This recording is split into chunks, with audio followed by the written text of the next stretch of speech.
आप लोगों को याद हो, आज से कुछ साल पहले 20,000 रुपए के अंदर फ्लैगशिप किलर स्मार्टफोन आते थे।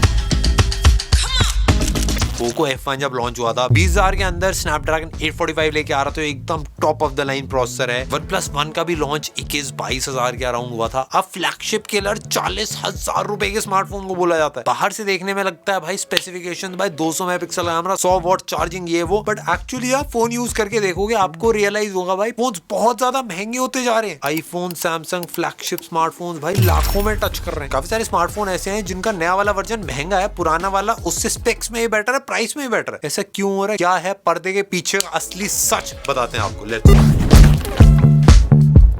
इसके 3 रीजन है भाई, खर्चा, डिमांड और चीजों की कमी। सबसे पहले खर्चे के बारे में बात करते हैं। पहले ऐसा होता था जो मेजर चीजें उसमें काफी ज्यादा मेहनत करी जाती थी, बट अब लोगों को हर चीज बढ़िया चाहिए। उनको गोरिल्ला ग्लास भी चाहिए, उनको पांडा ग्लास भी चाहिए, उनको सेंसर होते हैं, 5G वाली चीजें, तो एक बहुत सारी चीजें भाई एक स्मार्टफोन में इंक्लूड करनी पड़ती है, जिसके बिना एक स्मार्टफोन नहीं बनाया जा सकता। और बना भी दिया तो कॉम्पिटिशन इतना ज्यादा बिकेगा नहीं। पहले स्मार्टफोन घर में 1-2 होता था, पापा के पास होता था, मम्मी के पास होता था, बट सबके पास 2-2 स्मार्टफोन है। और इसी को करने के लिए भाई कस्टमर सर्विस सेंटर देने पड़ते हैं, कस्टमर केयर होता है, मार्केटिंग कॉस्ट बढ़ गई। और एक्चुअली अगर आप लोगों ने नोटिस करो तो भाई इन्फ्लेशन आ चुकी है। Inflation 8.3%. Families forced to cut back on just about everything. Spiral dip into a financial crisis. हर चीज का प्राइस बढ़ रहा है, चिप्स का प्राइस बढ़ रहा है, खाने का प्राइस बढ़ रहा है, सब्जी का प्राइस बढ़ रहा है, लकड़ी का प्राइस बढ़ रहा है। ऐसे ही भाई स्मार्टफोन्स के इतने कंपोनेंट्स होते हैं, उनका भी प्राइस धीरे-धीरे बढ़ रहा है। और उसके साथ एक और चीज आती है, वो है GST।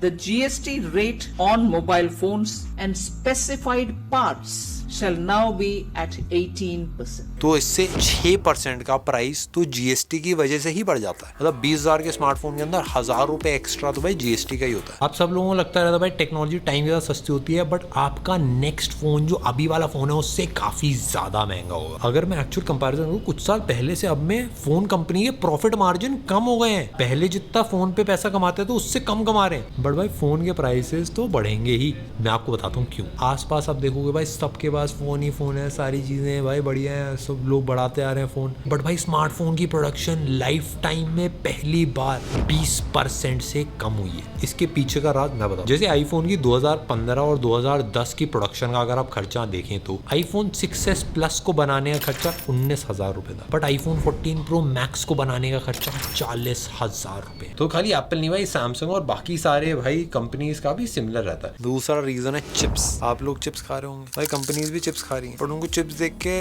दर्द होता है। तो बेसिकली हर स्मार्टफोन के अंदर भी ऐसी चिप होती है भाई, उसको MPC भी बोलते हैं, मदरबोर्ड भी बोलते हैं। वो बस 1-2 कंपनी बनाती थी और कोरोना में वो कंपनियां बंद पड़ गई थी, तो उनको लगा कोई खरीदेगा नहीं, तो उन्होंने बंद कर दी फैक्ट्री। इसकी वजह से एक्चुअली प्राइसेस प्रोसेसर के और जो मदरबोर्ड बनता है उसके काफी ज्यादा बढ़ गए। एक चिप को बनाने में 3 से 5 महीने लगते हैं और बहुत ज्यादा प्योर वाटर का इस्तेमाल होता है। और अगर भाई कंपनी बंद पड़ गई तो 3 से 5 महीने एक्स्ट्रा वो बैकलॉग बिल्ड होता जाता है कि पुराने ऑर्डर करने हैं, फिर नए ऑर्डर भी करने हैं। तो सप्लाई जो है वो डिमांड के साथ स्केल नहीं हो पा रही थी, इसलिए बहुत ज्यादा प्राइसेस बढ़ गए थे। उसके साथ साथ जो मटेरियल्स हैं जैसे एल्यूमिनियम, स्टील, कॉपर, सारी चीजें माइनिंग से निकलती है। और इन सब चीजों को लेकर काफी सारे रूल्स भी आ गए हैं, ग्लोबल वार्मिंग को लेके ऐसे दिक्कत हो रही है, तो उसकी वजह से भाई माइनिंग कम ही हो गई है और इसकी वजह से प्राइसेस और ज्यादा बढ़ रहे हैं। बट भाई थर्ड और सबसे ज्यादा इंपॉर्टेंट पॉइंट वो है डिमांड। होता क्या था भाई, पहले जब स्मार्टफोन आए थे नए हर साल भाई बहुत नेक्स्ट लेवल इंप्रूवमेंट, 30-40% इंप्रूवमेंट है। पिछले साल वाले कैमरा इस साल वाले कैमरे में जमीन आसमान का फर्क है, बट अब फर्क नहीं है। तो जिसने 2 साल पहले लिया था स्मार्टफोन और जो अब ले रहा है स्मार्टफोन, ऐसा कुछ जमीन आसमान का फर्क नहीं है, हल्के फुल्के चेंजेस है। इसलिए ज्यादातर लोग सोचते हैं कि भाई अब इसको अपग्रेड क्यों करा जाए जब बढ़िया चल रहा है। भाई नेक्स्ट साल जब कुछ तगड़ा निकलेगा तब कर लें। इसकी वजह से भाई पहले लोग 1-1 साल में 2-2 साल में अपग्रेड करने लगे थे, अब वही टाइम 3 से 4 साल ले रहे हैं अपग्रेड। और काफी सारे लोगों ने अपनी कंपनियां सेलेक्ट कर ली है कि भाई मेरे को इसी कंपनी से स्मार्टफोन लेने। काफी सारे लोगों ने डिसाइड कर लिया भाई मैं सैमसंग ही स्मार्टफोन लेता हूँ, काफी लोगों ने डिसाइड कर लिया मैं एप्पल के ही लूंगा। और इसलिए भाई जब कंपनियां बन जाती हैं उसके बाद लोग एक्सपेरिमेंट करना भी कम कर देते हैं। और जब लोग कंपनी डिसाइड कर लेते हैं तो भाई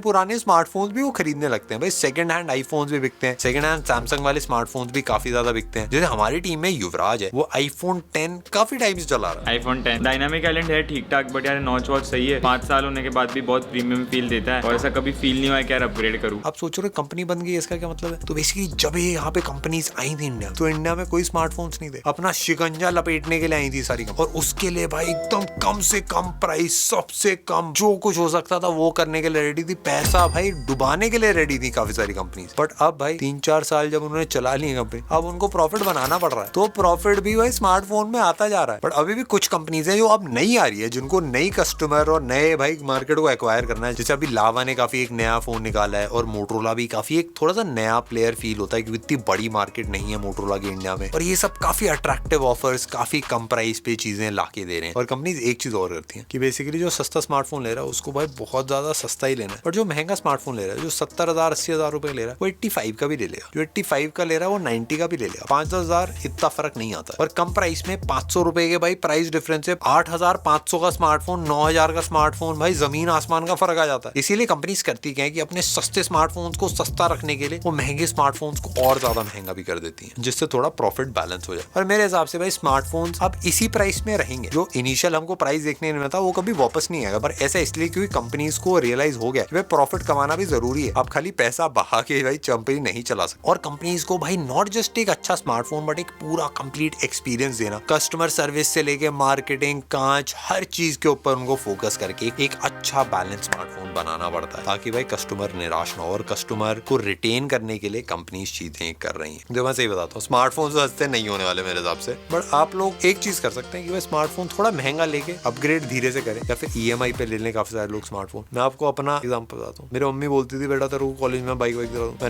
मैं गाड़ी चलाऊंगा, तो मैंने कॉलेज में साइकिल चलाई बट फिर मैंने डायरेक्ट गाड़ी काफी बढ़िया ली थी 1-2 साल बाद। आई होप आप लोग नेक्स्ट लेवल मेहनत करना और डायरेक्ट फ्लैगशिप ही लेना, आपकी किस्मत में वही लिखा है। Bye bye.